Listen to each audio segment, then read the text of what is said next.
இன்றைக்கி நம்மக்கிட்ட NS400Z upgrade இல்லை Gen 2 390 டியூக் தான் இருக்குது. எப்படின்றத இந்த வீடியோவில் நான் உங்களுக்கு சொல்கிறேன். ஸோ இந்த வீடியோவை பார்க்கறதுக்கு முன்னாடி நான் சஜஸ்ட் பண்ணுற ஒரு விஷயம், அந்த பழைய NS400 வீடியோவை பாருங்கள். ஸோ அதுலேருந்து ரிப்பீட் ஆகிற விஷயத்த இதில் நாங்கள் அவாய்ட் பண்ணியிருக்கோம். அதை செக் அவுட் பண்ணிட்டு பாருங்கள்.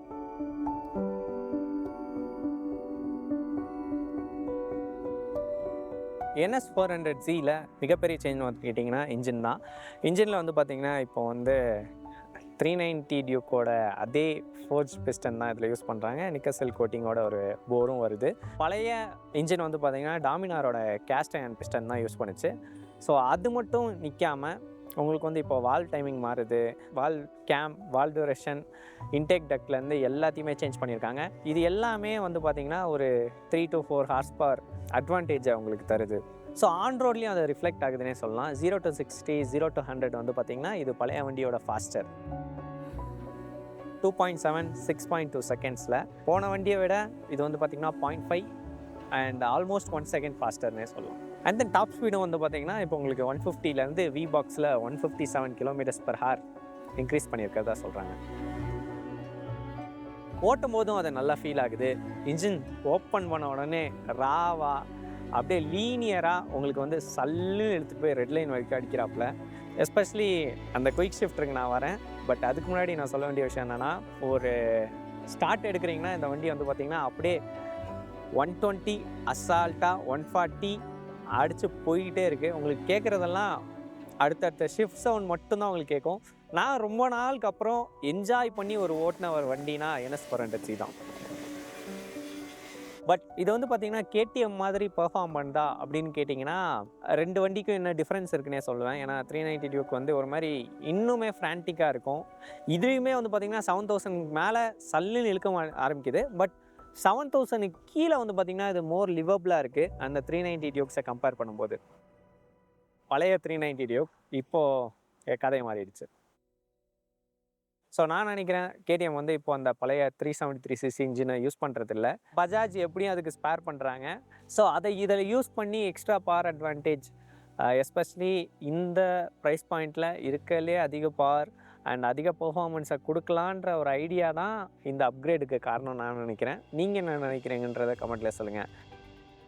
அதுக்கப்புறமா ப்ரீவியஸ் NS400Zல எனக்கு இருந்த 2 கம்ப்ளைண்ட் வந்து பார்த்திங்கன்னா, எனக்கு மட்டும் இல்லை நிறைய பேருக்கு இருந்த 2 கம்ப்ளைண்ட் வந்து இந்த டயர்ஸும் அப்புறம் வந்து பார்த்திங்கன்னா இதோட சஸ்பென்ஷனும் தான்.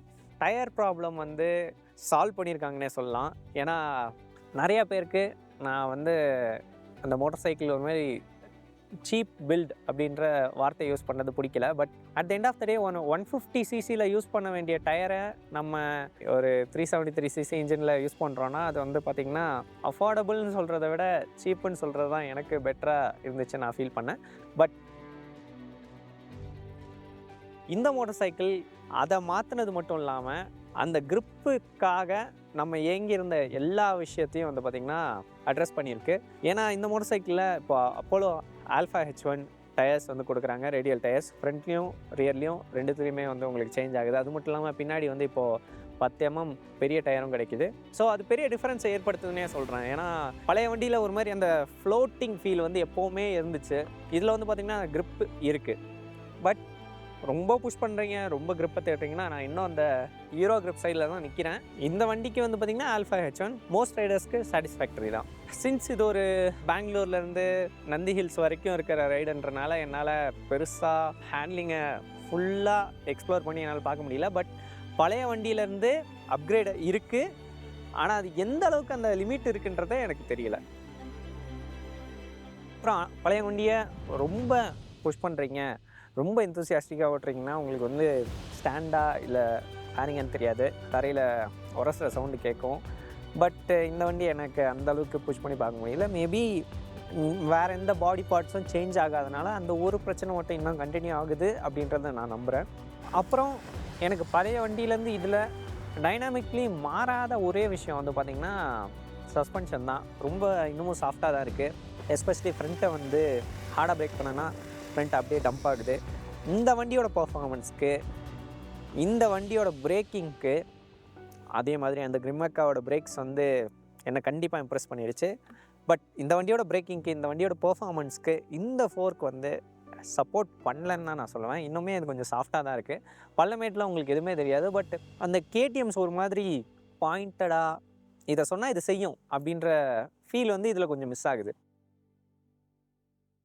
பட் நார்மல் ரைடர்ஸ்க்கு வந்து பார்த்திங்கன்னா அது பெரிய விஷயமா தெரிய போகிறதில்ல. பட் அந்த எந்தூசியாஸ்டிக்காக நீங்கள் புஷ் பண்ண ஆரம்பிக்கும் போது கேடிஎம்க்கும் எனக்கு NS400Gக்கும் டிஃப்ரென்சஸ் சொல்லுன்னா நான் இதை சொல்லுவேன். ஸோ அனதர் விஷயமா உங்களுக்கு வந்து இப்போது கிரிம்மக்கா வந்து சின்டர் பிரேக் பேட்ஸும் கொடுக்குறாங்க. அது வந்து ஸ்டாப்பிங் டிஸ்டன்ஸை 7% குறைக்கிறதா சொல்கிறாங்க. எனக்கு ப்ராக்டிக்கலாக அது ஃபீல் ஆச்சு. ஸோ இந்த வண்டியில் ரெவல்யூஷனரியாக பஜாஜ் வந்து ஒரு விஷயத்த பண்ணியிருக்காங்க. என்னென்னா வந்து உங்களுக்கு வந்து குயிக் ஷிஃப்டர் கொடுத்துருக்காங்க. டெக்னிக்கலி அது குயிக் ஷிஃப்டர் கிடையாது, அதுக்குன்னு ப்ரெஷர் சென்சார்னு எதுவுமே கிடையாது. பஜாஜ் வந்து நீ சிம்பிளாக போட்ட பிளானை நான் சீப்பு வச்சே முடிக்கிறேன்ற மாதிரி ஏற்கனவே ஒரு வண்டியில் கியர் பொசிஷன் சென்சார்னு ஒன்று இருக்குது, அதையே குயிக் ஷிஃப்டராக யூஸ் பண்ணால் என்ன அப்படின்னு யோசிச்சிருக்காங்க. ஸோ அதுக்கு அவங்க வச்சுருக்க பேர் வந்து பார்த்திங்கன்னா ஸ்போர்ட்ஸ் ஷிஃப்டர். அது எப்படி வேலை செய்யுதுன்னு சிம்பிளாக நான் சொல்லணுன்னா, நீங்கள் ஒரு கியர் மாற்றும் போது எப்படியும் கியர் பொசிஷன் சென்சார் வந்து அந்த டேட்டாவை எடுத்துக்குது. ஷிஃப்ட் பேரல் ரொட்டேட் ஆகும்போது அதுக்கு தெரியும் ஆப்வியஸாக. நீங்கள் ஷிஃப்ட் பண்ண அந்த செகண்டில் வந்து பார்த்தீங்கன்னா, நீங்கள் அப் ஷிஃப்ட் பண்ணுறீங்கன்னா இக்னிஷனை கட் பண்ணிட்டு டவுன் ஷிஃப்ட் பண்ணும்போது பிளிப் பண்ணி விடுது. இது நல்லா ஸ்மூத்தாக இருக்கான்னு கேட்டிங்கன்னா, குயிக் ஷிஃப்ட்டை ரன் பண்ணுற இதை விட காஸ்ட்லியான பைக்ஸை விட இது வந்து ரொம்ப ரொம்ப ஸ்மூத்தாக இருந்துச்சு. என்னால் நம்பவே முடியல இந்த அளவுக்கு ஸ்மூத்தாக இருக்குன்னு. ஏன்னா கிட்டத்தட்ட லோவர் கியர்ஸில் நான் ஃபஸ்ட்டு கியர் வரைக்குமே ட்ரை பண்ணும்போதும் அது ரொம்ப ஸ்மூத்தாக இருந்துச்சு. ஸோ பஜாஜ் பெருசாக எக்ஸ்ட்ரா ஹார்ட்வேர் ஆட் பண்ணாமல் இவ்வளோ ஸ்மூத்தாக ஒரு குயிக் ஷிஃப்டரை ரெடி பண்ணதுக்கு அவங்கள பாராட்டியே ஆகணும். பட் இன்னொரு விஷயமா, இந்த மோட்டர் சைக்கிளோட கிளச் அண்ட் கியர் பாக்ஸ் ஏற்கனவே செம்ம ஸ்மூத்தாக இருக்குது. Clutchless up shifts and down shifts ரெண்டுமே வந்து பார்த்திங்கன்னா நீங்கள் நார்மலாக மேனுவலாக குயிக் ஷிஃப்டர் இல்லாமல் பண்ணால் கூட நல்லா இருக்குது. ஸோ அதனால் அவங்களுக்கு இதை இன்கார்பரேட் பண்ணுறதுக்கு ஈஸியாக இருந்திருக்கும்னு நினைக்கிறேன். எனிஹவ் அது வேலை செய்யுது.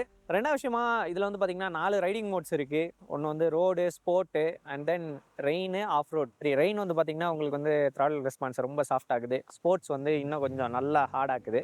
அண்ட் தென் ஏபிஎஸ் கேலிப்ரேஷன் பொறுத்து ஆஃப் ரோடில் வந்து உங்களுக்கு பின்னாடி ஏபிஎஸ் வேலை செய்யாது.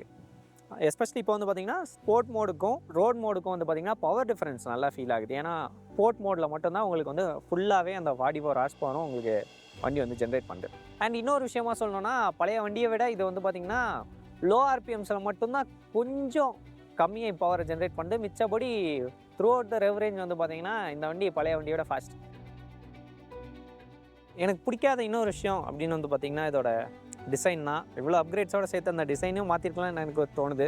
ஏன்னா இதோட அந்த ஹெட்லாம்ப்ஸ் வந்து பார்த்திங்கன்னா நிறைய பேருக்கு பிடிக்குமா அப்படின்னு என்ன கேட்டிங்கன்னா, எனக்கு அதுக்கு கொஞ்சம் பெட்டராக பண்ணிடலாம். நீங்கள் என்ன நினைக்கிறீங்கன்னு கமெண்ட்டில் சொல்லுங்கள். சிட்டி ரைடிங் பொறுத்த வரைக்கும் இதோட ஹீட் எனக்கு பெருசாக தெரில, ஈஸியாக ஃப்ளிக்கபிளாக இருக்குது. கிட்டத்தட்ட NS200ல் பெரிய இன்ஜின் போட்டு ஓட்ட மாதிரியே இருக்குது. பெரிய கம்ப்ளைண்ட்ஸ்னு எதுவும் கிடையாது. அண்ட் அப்படியே ஹைவேஸ் எடுத்துகிட்டு போனீங்கன்னா இந்த வண்டி வந்து இப்போ 120 வந்து ரொம்ப அசால்ட்டு. நீங்கள் நினச்சி பார்க்குறது முன்னாடியே 120 வந்து நிற்கும். 140 சாதாரணமாக போவாப்பில். ஸ்டெபிலிட்டி வந்து பார்த்திங்கன்னா அந்த மறுபடியும் நான் அந்த டாமினார் அளவுக்கோ இல்லை அந்த KTM அளவுக்கோ அந்த பாய்ஸ் மட்டும் மிஸ் ஆகுது. பட் ஓகே, இதையும் யூஸ் பண்ணலாம், முடியாதுன்னு கிடையாது. பட்டு நீங்கள் மைலேஜ் எதிர்பார்த்திங்கன்னா 20லேருந்து 28க்குள்ளே ஒரு நம்பர் வந்து உங்களுக்கு கிடைக்கும்னு நான் நினைக்கிறேன். பஜாஜ் கிளைம் பண்ணுறது 28, but depends on how you right. So இந்த மோட்டர் சைக்கிளோட பர்ஃபார்மன்ஸ் பொறுத்த வரைக்கும் உண்மையிலேயே குறை பெருசாக சொல்லவே முடியாது. எனக்கு வந்து ஃபுல் அண்ட் ஃபுல் சாட்டிஸ்ஃபைட்னே சொல்லலாம்.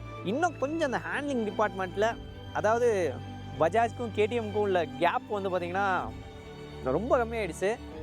அதை மட்டும் பண்ணியிருந்தாங்கன்னா இன்னும் நான் ரொம்ப இம்ப்ரெஸ் ஆகிருப்பேன். பட் ஆஸ் இட் இஸ் வந்து பார்த்திங்கன்னா இந்த மோட்டர் சைக்கிள் 1.92 lakhsக்கு பயங்கர வேல்யூ ஃபார் மணி. இவ்வளோ பவர் வந்து பார்த்திங்கன்னா உங்களுக்கு இந்த ப்ரைஸில் வந்து கண்டிப்பாக கிடைக்காது. எஸ்பெஷலி நீங்கள் சில 150cc மோட்டர் சைக்கிள்ஸே இந்த ப்ரைஸ்க்கு வருது அப்படின்றத கன்சிடர் பண்ணும்போது, இன்றைக்கி உங்களுக்கு அதிகமான பார் கம்மியான ரேட்டுக்கு வேணும், எனக்கு வந்து பெர்ஃபார்மன்ஸ் வந்து காம்ப்ரமைஸே பண்ணக்கூடாது, வண்டி வந்து பெர்ஃபார்மன்ஸில் எனக்கு விட்டே கொடுக்கக்கூடாது அப்படின்னு நினச்சிங்கன்னா இது வந்து கண்டிப்பாக நீங்கள் சூஸ் பண்ணலாம். அண்ட் தென் அந்த டயர்ஸை மாற்றினாலேயே வந்து பார்த்திங்கன்னா பழைய வண்டி மாதிரி இல்லாமல் இது வந்து ரொம்ப ரொம்ப ஒரு சேஃப் மோட்டர் சைக்கிளாக மாறி இருக்குன்னே சொல்லலாம். என்னைய கேட்டிங்கன்னா இந்த மோட்டர் சைக்கிளை வந்து நம்மளோட லைசன்சிங் சிஸ்டமே ரீதிங்க் பண்ண வைக்கிதுன்னு சொல்லலாம். ஏன்னா இவ்வளோ அஃபோர்டபுளாக இவ்வளோ பவர் கிடைக்கும் போது நிறையா ஃபஸ்ட் டைம் பையர்ஸ் வந்து தெரியாமல் ஆக்சிடென்ட்ஸில் ஈடுபட்டுருவாங்களான்ற பயம் எனக்கு வருது.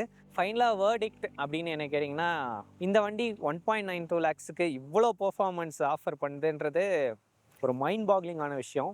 உங்களுக்கு பவர் வேணும், வேல்யூ ஃபார் மணி வேணும்னா இன்றைக்கி மார்க்கெட்டில் இதுதான் பெஸ்ட் மோட்டார் சைக்கிள்.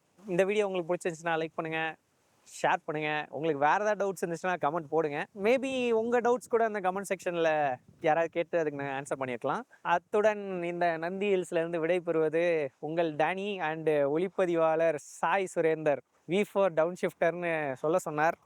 தேங்க்யூ.